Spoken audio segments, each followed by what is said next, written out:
天國酵母工具領聖餐。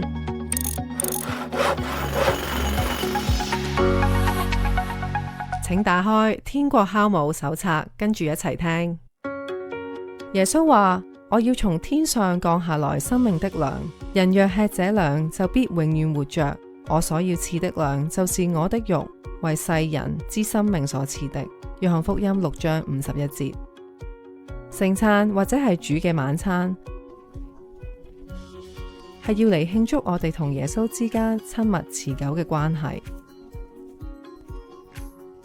以下係一個簡單嘅慶祝方式，大家要以耶穌門徒嘅身份聚埋一齊，花少少嘅時間去靜默、思想同埋認罪。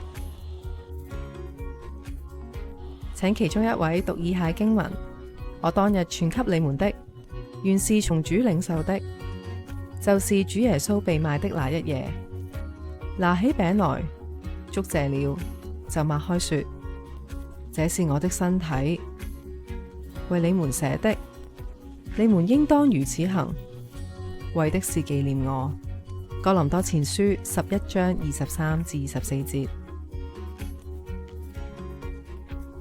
將事先預備好嘅聖餐餅傳落去，然後各自默禱領用。跟住再讀，飯後也照樣拿起杯來說：這杯是用我的血所立的新約，你們每逢喝的時候要如此行，為的是紀念我。哥林多前書11章25節。再將預備好嘅葡萄汁或者葡萄酒傳俾大家飲用。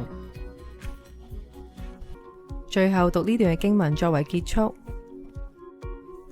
你們每逢吃這餅、喝這杯，是表明主嘅死，直等到他來。哥林多前書11章26節。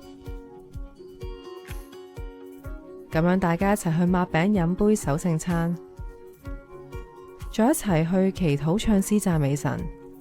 我哋係屬於佢，佢亦都係屬於我哋。領聖餐係初期教會已經有嘅重要禮儀，亦都係天國酵母工具包裏邊重要嘅部分。